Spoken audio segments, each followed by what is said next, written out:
Bom, gente, já que estamos falando de tarifas, eu estava dando uma lida no portal da Reuters e acabei esbarrando com uma reportagem falando sobre as tarifas de Trump e citando o Brasil.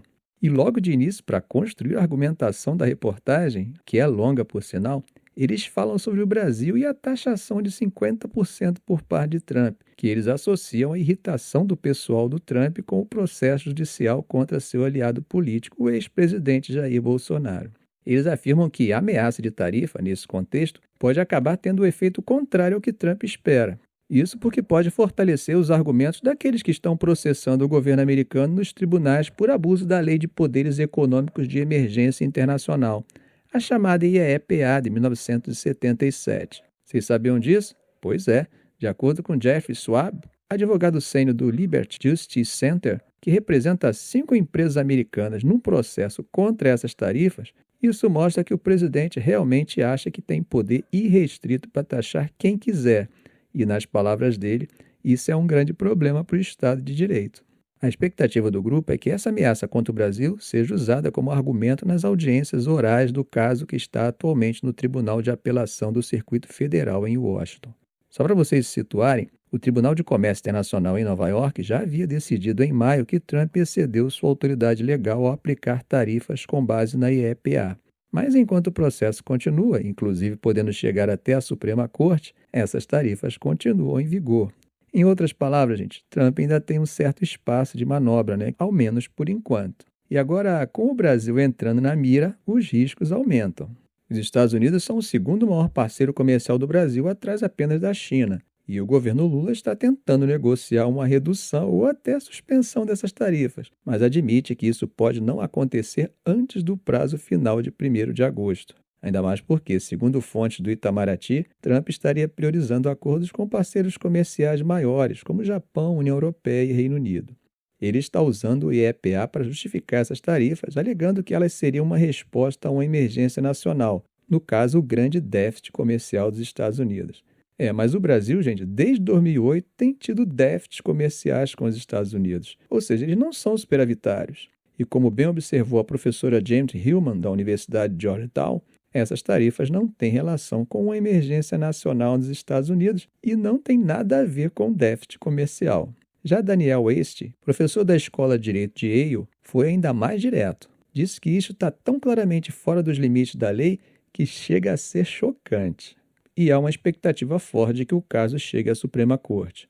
A avaliação de vários advogados em Washington é que as tarifas aplicadas com base na IEPA estão cada vez mais vulneráveis judicialmente, e mesmo assim o governo Trump segue aplicando novas tarifas com base em outras leis comerciais, como a Seção 301, que trata de práticas comerciais desleais, e a Seção 232, voltada para a segurança nacional. A carta enviada por Trump a Lula, por exemplo, também abre uma investigação formal sobre a Seção 301, focando nas barreiras tarifárias e não tarifárias do Brasil, especialmente sobre o comércio digital.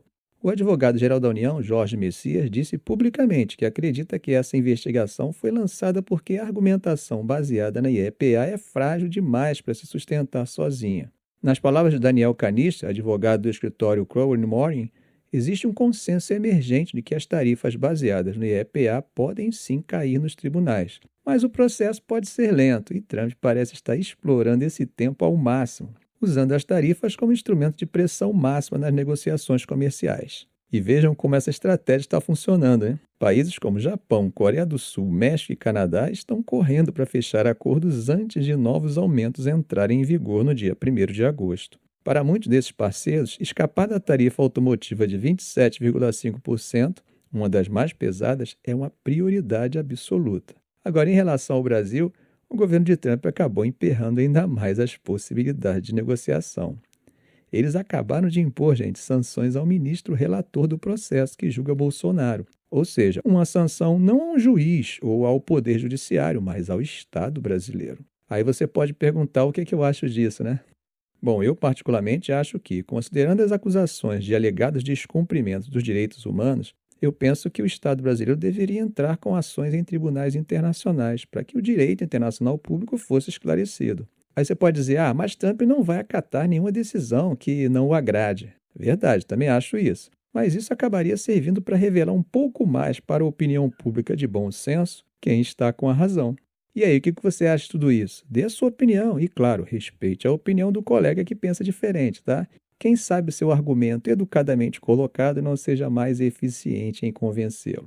Bom, gente, atravessando para o Oriente Médio, segundo 3 autoridades de agências humanitárias ouvidas pela imprensa, as Nações Unidas estão se preparando para enviar um comboio de ajuda humanitária direto para a região de Sueida, no sul da Síria, depois de dias de violência que deixaram mais de 1.000 mortos e forçaram cerca de 175 mil pessoas a deixarem suas casas. A movimentação só foi possível depois que o Ministério das Relações Exteriores da Síria autorizou formalmente as agências da ONU a acessarem Sueida.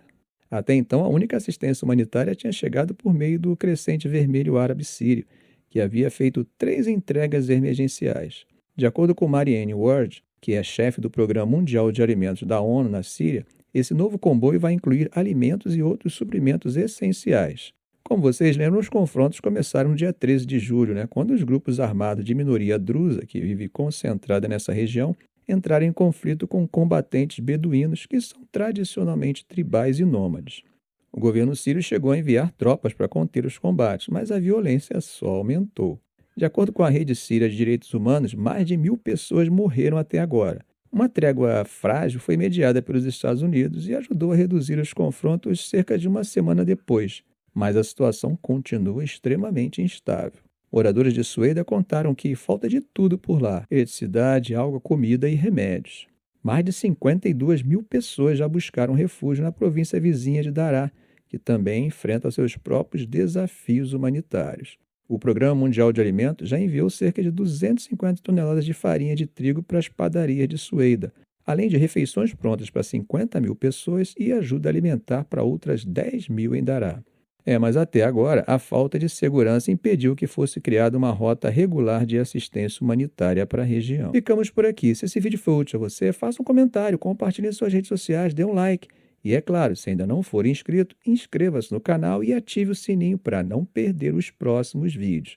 Ok, gente? Um grande abraço do professor Arão Alves.